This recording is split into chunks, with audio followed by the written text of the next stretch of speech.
This is Retirement Keys with Anthony Congemi from Crescent City Retirement Group. When a part of your financial strategy is out of tune, your long-term goals, your retirement savings, and your legacy can all suffer.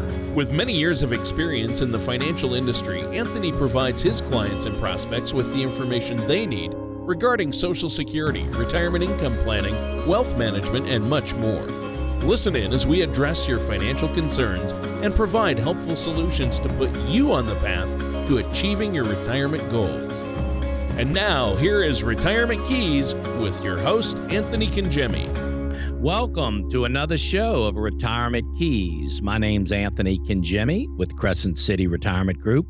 We have our fabulous co-host with us today, Mr. Tony Shore, who's going to be helping facilitate the show. We couldn't do the show without him. He's got a whole bunch of bags of tricks and some fun stuff we're going to be sharing today. Tony actually gets to, interviews financial planners and specifically retirement planners all over the country. And he really is kind of he's really a wealth. He's I would say, probably the best co-host in our space in retirement planning. So we're so thankful and blessed to have Tony with us this morning. Tony, thank you so much for being here. Wow, what an introduction. That's huge. That deserves an orchestra hit right there. I appreciate that, Anthony. That was nice of you to say. I have fun, but I love doing this show with you each week. You know that. We have fun. We talk a lot before the show about what we've been doing, and you're always out there with the family. You always have something going on, and I know you keep busy there in the office, and you got a great staff. I really love working with your staff, too. I want to give a shout-out to Katie, to your wife there, to the whole staff. They do an excellent job. They really do, Tony. I tell you, I didn't, over the years, it really takes to have a real dedicated and competent and caring staff. I guess in any business, ours not being any different, it's really, it's something to say to really have, again, a dedicated, caring, and competent staff. I mean, it really makes all the difference in the world, and I would say that we are blessed with that. We're so pleased and so thankful to have the staff that we have, and we're serving our clients every day. These are retirees and there's all sorts of, nuances each day, each year, tax time, Medicare time, estate planning, investing, income, all of those things that go along with retiring. And you need to have a good staff to support you and support your firm and support your clients. And so anyway, we're blessed, man. Yeah, I think you are. And for sure with that staff, I know they keep you on track because you get so busy, and that's nice. I know you love having them there, and, you have some of the family working with you, and you've been doing this a long time. And you put together this list, Anthony, of questions that I think are fantastic. They're questions people need to ask before they retire. And, I always say this, Anthony, I'm only going to retire once. Our listeners out there are only going to go through that process once in their life for the most part. But you go through this process each and every day with your clients, with people you meet with. This is what you do. So it's really important to work with somebody like yourself who knows the questions to ask and knows how to get the right answers so you don't make costly mistakes and so you have the most comfortable retirement possible, right? Absolutely, Tony. Well, that's the point of us developing these top 20 questions to ask before you retire. And I would say even in retirement, obviously, these questions, it just dawned on me, I don't know, a couple of years back that, when, as you just mentioned, people retire, one time and, they have to get it right. And so they work with a retirement planner, or they start, interviewing financial planners that specialize in retirement. But sometimes you just don't know what you don't know, or sometimes you just don't know what questions to ask. You might have some questions, certainly, that you want to find out about, like how much income can I draw in retirement, or will my money last, or what are the tax implications to retirement, or when should I start Social Security? I mean, these are, common questions that people will ask, and they're very good questions. But it really dawned on us that there's really, as far as I'm concerned, there's really 20 key questions that should be asked, and more importantly, not just asked but answered. And so what we did was we went about putting together these top 20 questions that we think anyone that's embarking on retirement, that's going to retire, or that is in retirement should be asking. They should ask.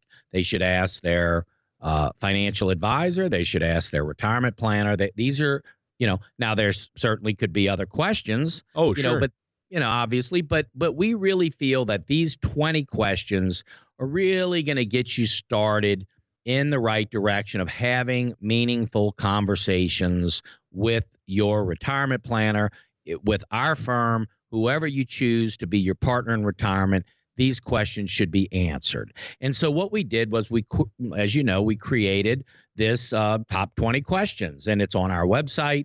Our listeners can just go to the website at crescentcityretirement.com, put in, your information, and they'll email you in a PDF. It's printable. You can, we'll send it right to you. The top 20 questions that we should all be asking before we retire.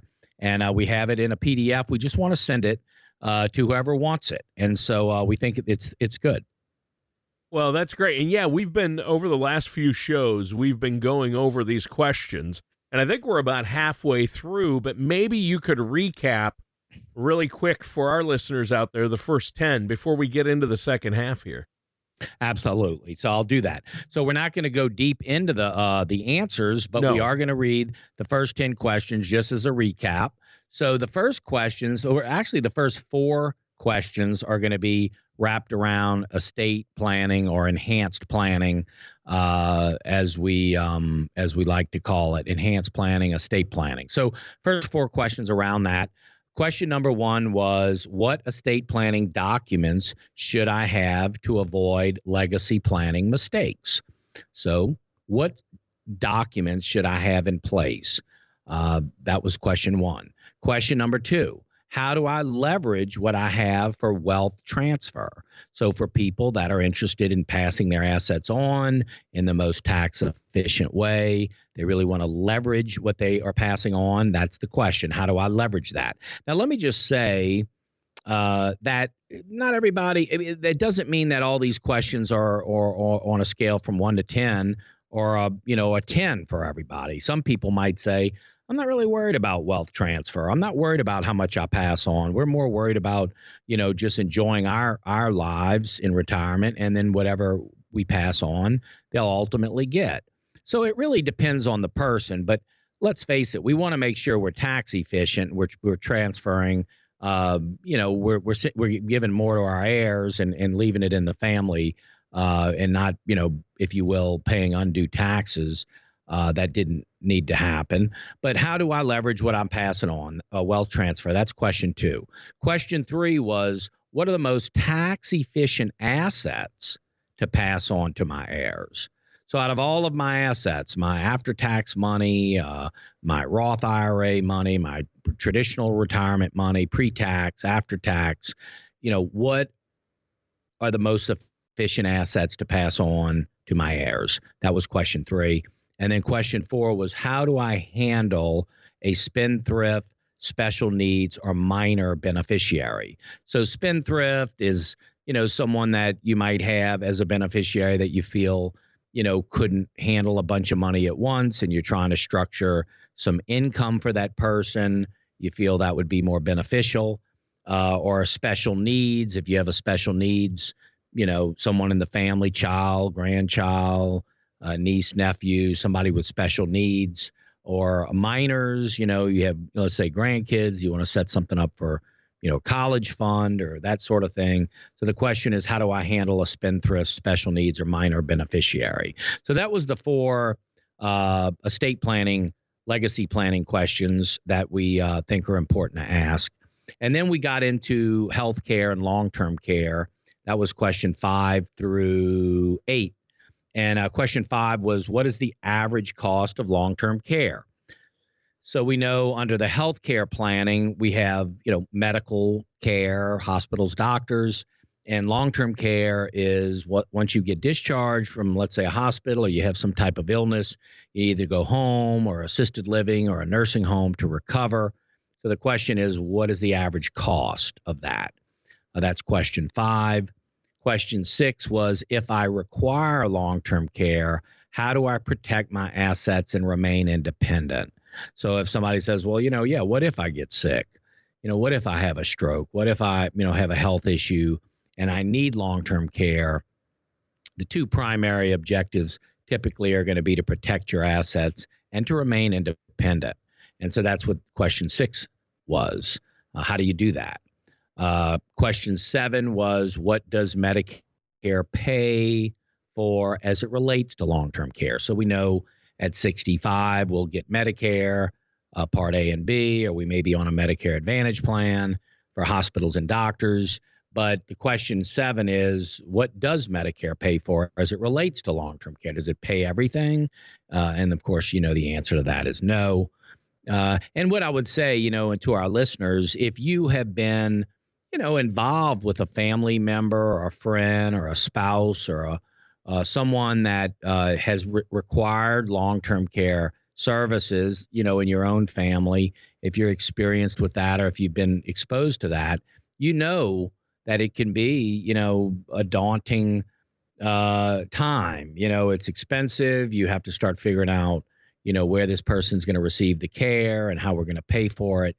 So question 7, what does Medicare pay for as it relates to that? We want to know that.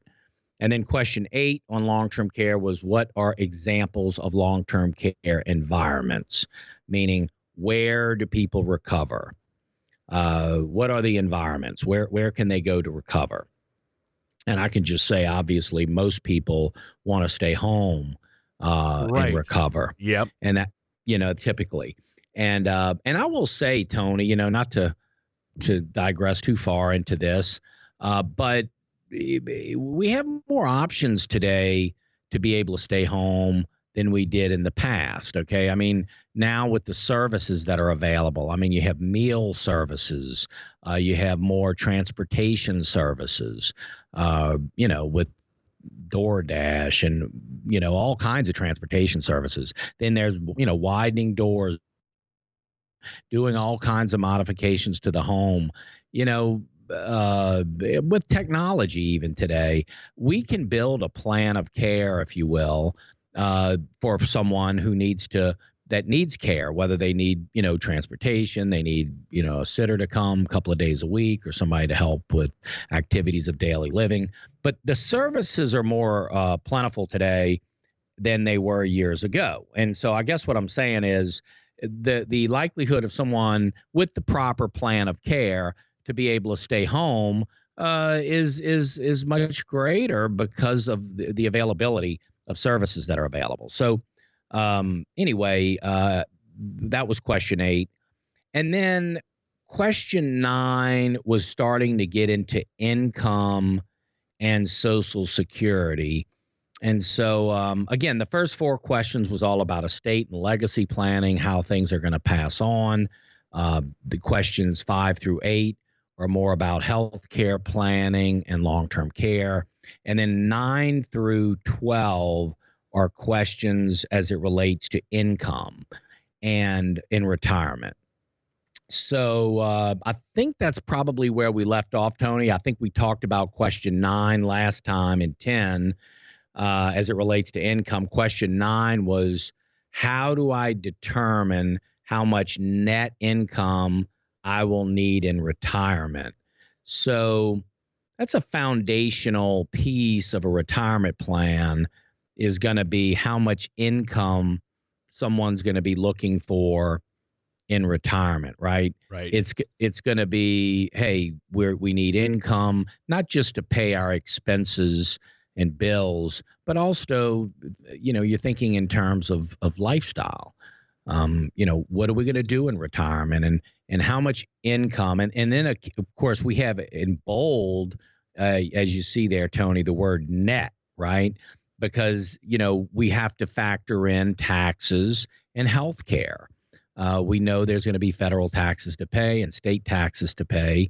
There's going to be health care costs. So when we think of the term net, we're thinking of after taxes, after health care expenses, take home, right? What are we going to be bringing in every month? And we even use the example, if you remember, ING, that, with the big orange lion. I don't know, it might have been 15, 20 years ago. They were even talking about their whole slogan was, what is your number? And that's what they were talking about, like, what is your income number when you retire? Right. And so that was question 9. How do I determine how much net income I'll need in retirement? And then question 10 was, what is the best strategies to maximize my Social Security benefits? So that's what we covered over the last couple of shows. Is that right, Tony? Yeah.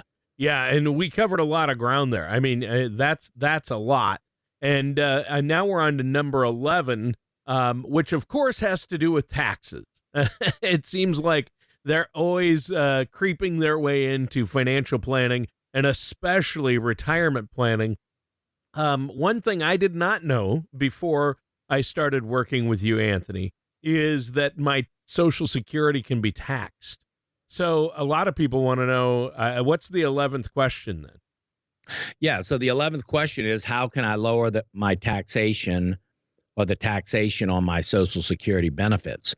And so let me just say that if income planning is really the foundation of any retirement plan, which we certainly believe that it is, Social Security planning is really the foundation of your income plan, because your Social Security strategy and how you're going to maximize Social Security can really make such a big difference in your overall retirement income plan. So yes, question 11 is, what about the taxation on Social Security? And so the answer is, as you know, Tony, that the Social Security income that you're receiving can be taxed. Well, first of all, it can be all tax-free income, or it could be taxed up to 85%. So anywhere from 0 to 85% of your Social Security income can be taxable. And so what's important, and of course, we can get into it, right? The provisional income and how the calculation is made. But at the end of the day, the way the distribution strategy is put together and how we're going to draw off of different assets and how we're going to get the most a tax-friendly result is going to be how we structure the income planning. And so, as we kind of alluded to in the beginning of the show, everything is taxed differently. After-tax money is taxed differently. Let's say dividends, ordinary dividends, qualified dividends, capital gains. So things are taxed differently, right? Roth IRAs are taxed differently than traditional IRAs. Social Security, of course, can be taxed differently. So when you're building a retirement distribution strategy, you're really looking at all of those assets and seeing how the best way to structure that income so we can get the best result as it relates to taxes. And I guess too, Tony, that how assets pass on, okay, and what the best assets there are to pass on in the most tax favorable way. That's also very important. But yes, how can I lower my taxation on my Social Security benefits? With after-tax money, sometimes people are generating dividends and interest and income inside of after-tax accounts that they're just reinvesting. But of course, that's showing up on their tax return, and it's causing their income, their taxable income, to increase, even though they're reinvesting the money and potentially costing their Social Security to be taxed higher. So it really, Tony, the answer is we have to structure a tax favorable distribution strategy. And that is done with, really good, sophisticated software. and really looking at the tax implications of all assets and distributions before before we take the money out.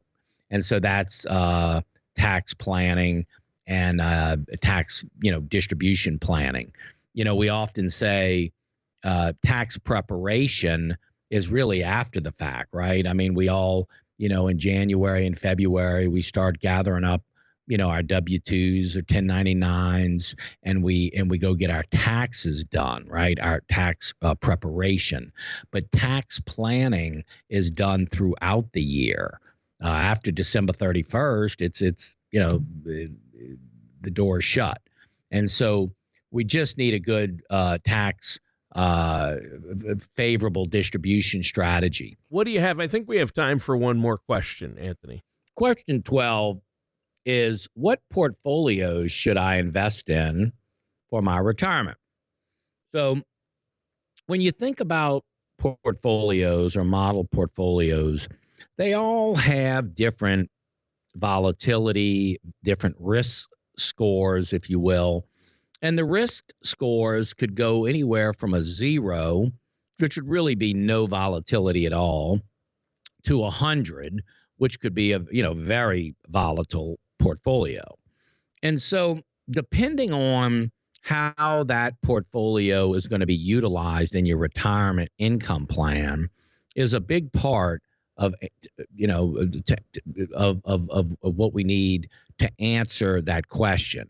Meaning this: if you have a portfolio where you're going to be drawing income from it in a year, and let's say the time horizon, and here we go with time horizon, right? Let's say from the first year to the 5th year in retirement, the structured income from for your retirement plan is going to be coming out of portfolio A. So the time horizon is anywhere from a year to 5 years to start drawing income. That portfolio has to look differently than, let's say, the portfolio that we're not going to be drawing from maybe for the 5th year to the 10th year in retirement, right? Right. So, and we've been talking about in financial planning, and we've talked about time horizon ever since we started investing, right? I mean, we all agree that a 40-year-old can take on more risk than a 60-year-old.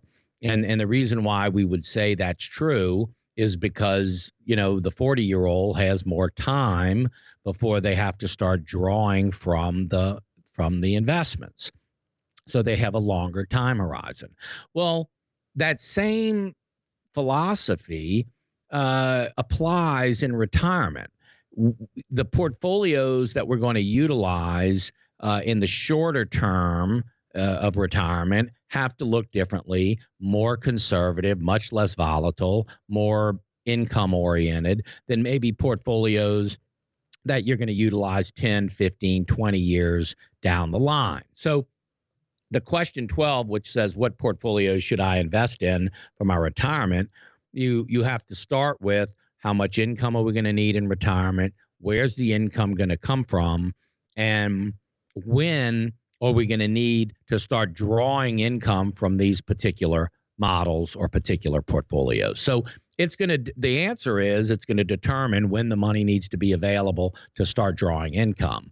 And I would say, Tony, when you start thinking about the pieces, parts of a retirement plan, obviously investments and the portfolios and how they're invested and when we're going to use that money, all that's important. Social Security planning, your Social Security strategy is important. And any other defined benefit plans. Maybe you have pensions from the company that you worked for, annuities, any type of structured income. That's also a piece of your overall retirement income plan.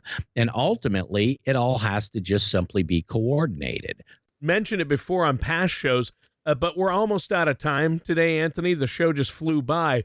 But before we go, let our listeners know how they can get this tool, how they can get a plan in place, and talk to you about this. Yeah. So again, thank you so much for joining us. I know it's a lot of information, and I hope it's not, doesn't seem overwhelming. We're very methodical. I mean, we really think that, if you have a structured plan, that's so key. You don't want to go into retirement just thinking, well, I'll just pull money from here or there when I need it. I mean, you can certainly do that, but that's not going to produce the best results. And so we would just encourage you, if you don't have a formal retirement plan, or if you'd like to just simply compare the plan you have with a plan that we would put together, it's no cost for our radio listeners. You just have to let us know, call the office at 504-828-2171, and just say you heard Anthony and Tony on the radio and you'd like a complimentary consultation. We can do it by phone and get to know each other. And if you'd like to put a plan together, we'd love to offer that to you. So I just encourage you that if you don't have a formal retirement plan and you'd like to see how one would look, we're happy to do it for you. All right. Thanks, Anthony. And listeners, that does it for today's episode of Retirement Keys with our host, Anthony Congemi. Thank you for listening to Retirement Keys. Don't pay too much for taxes or retire without a sound income plan. For more information, please contact Anthony Congemi at Crescent City Retirement Group. Call 504-828-2171 or visit the website at crescentcityretirement.com. All matters discussed during the show are for informational purposes only. Each individual situation may vary, and the opinions expressed here may not apply to everyone. Materials presented are believed to be from reliable sources, and no representations can be made as to its accuracy. All ideas and information should be discussed in detail with one of our qualified representatives prior to implementation. We are not affiliated with or endorsed by the Social Security Administration, the Federal Medicare Program, or any other government agency. Calling this number will direct you to a licensed sales agent.